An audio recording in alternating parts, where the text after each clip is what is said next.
You're shooting, okay, you guys just went over the LLCs are kind of different businesses, I can do that already, but maybe could you kind of go over shell companies from filming in between, like say you have a location in one state and a location in another state.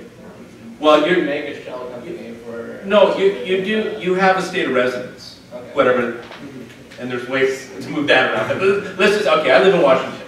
I live in Washington because there's no income tax or capital gains there.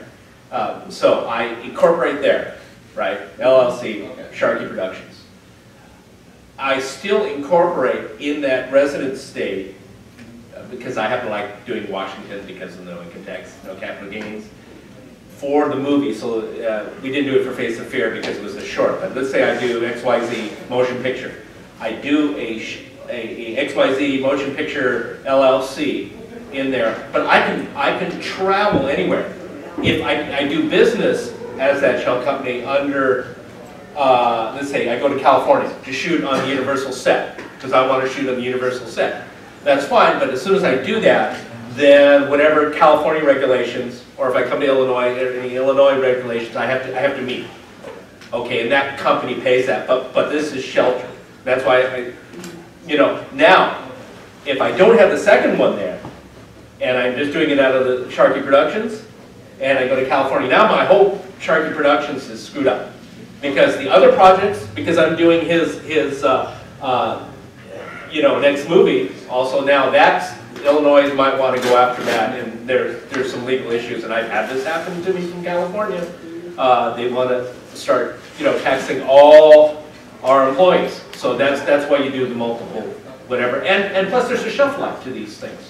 And so that doesn't... Especially now that the taxation has changed after December 5th of last year. The tax break is no longer in existence.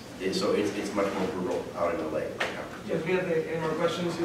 Well, just follow up on the LLCs. At what point do you do it? Like, for instance, if you're not making money yet, like you need it, or you just do it right away? Before you start. Before you do contracts. Yeah, usually you don't want to do it before you shoot because there's liabilities involved as you're shooting, like accidents, things like that. You need to do it before. Yeah, I've got about 3 of them for projects that probably never even go because I just got them right when the projects began, and then it's like, they're not going to happen because of other turns of events. But just for safety. And, yeah, I mean, they're going to cost you money, but they are going to save you a lot of money. And you can budget for that. You can pay yourself in your budget. You should have that. And the other big mistake along that lines that people don't do, they don't include the marketing and distribution in the budgeting.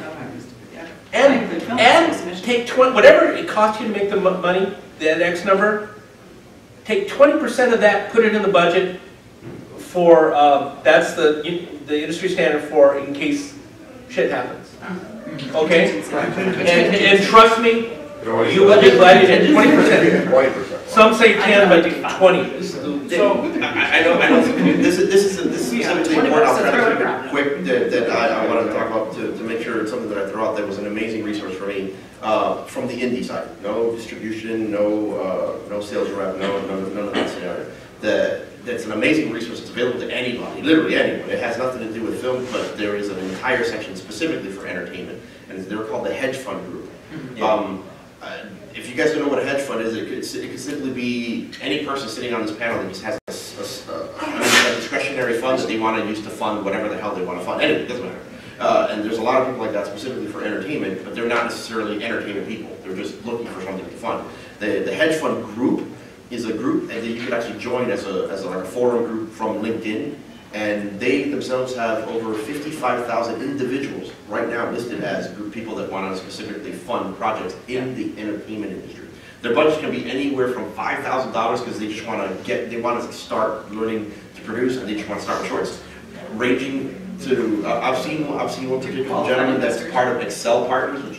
Excel Partners in Blackstone are like the largest investment firms in the world, and there's a gentleman under that he's got a $100 million budget that he wants to throw out, and he doesn't want to do it through. He doesn't want to go studio. He literally wants to use this. Not all of it. That's what he has for independent film. Hedge fund group, very powerful. Absolutely, please look this up. It's free. Just jump on LinkedIn and join that group. That reminds me. There's look it up on Google it. Angel groups. There are different types of groups. They're all angels. They're all angels. Yeah, there's an angel group in Seattle. They started up as a wine tasting group, and Sue Cochran pitched them to shoot Ira Finkelstein's Christmas, which got produced and is going to be made a sequel. So look for these Google angel groups in your area, but they're also nationally. And Most of the angel groups in existence now are registered like as an aggregator Yes. through help to the hedge fund group. Yeah. So almost all of them are angels. The other scenario that I wanted to touch on very quickly, because I know we're almost out of time, which I've utilized already on 2 films that we basically sold without a distributor, without a sales agent. And it's a growing concept. It's essentially creator-owned, direct marketed film funding.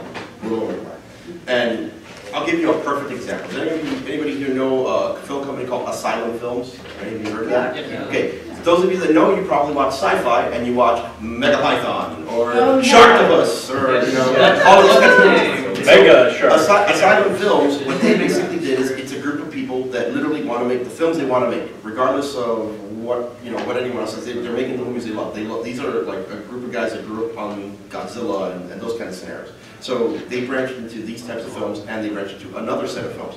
And what they did is they set up a direct market distribution deal with certain groups, predominantly sci-fi.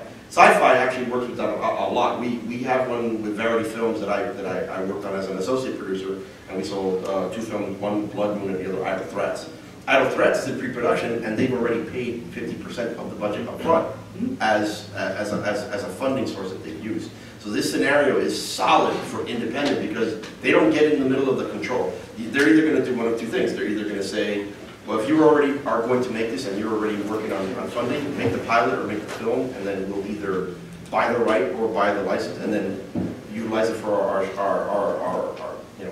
network, or we'll fund it for you to make it if it's a series. And sometimes what they'll do is they'll take that and then they'll either convert it into a series or not. And that's a very powerful tool. The 3 companies that do this right now is Sci-Fi, G4, and TNT, Turner. Okay, so go ahead and make I have one last thing. Another source, grants. Cities offer grants for film and entertainment. Or colleges, universities, lots of places. Art Lots of centers. female grants too, by the way. Yes. Women in film contest. For, Yes. you know, women in film. Women in film, in March they open submissions, yep. Yes, and Women in Film is also available to men as an associate, and it is Yes. definitely a source to go to. Okay, Even so, your state has an art commission that sometimes Yeah. gives away Or a $1,000. film- Yeah, state. Yes. Yeah, opposed to with the film commission, there's also the art commission. or Oh, the yeah, state that's, art commission. you're right. Do I have time for one more? No, just one more. One of them, this is another one that was an independent scenario that I did with another creator on an animation title called Guardians of Luna. And what we basically did, we needed a $2 million budget, and he had nothing, 0. He's been working on this for 7 years, producer after producer after producer after producer. And I got connected through him by random happenstance. And I said, well, the only way I could do that within the time period you had, because he had an insane window, and short of sexual favors, I'm not sure how the hell I accomplished this. It was just, everything kind of worked out. Which is another motive. Yeah. Hey, sometimes I'm not kidding, that does happen. Essentially, an option that you can do that some of the producers here, we talked about this already in our conversations between panels, and it works relatively well. It works better if you already have something that's already out and proven in a track, whether it's independent, accolade-based, distribution-based, sale-based, however you do it. You go and you look into the 2 main types of distribution, which is your domestic or your international, or the combined, which is the territory on the contract, territory entire world.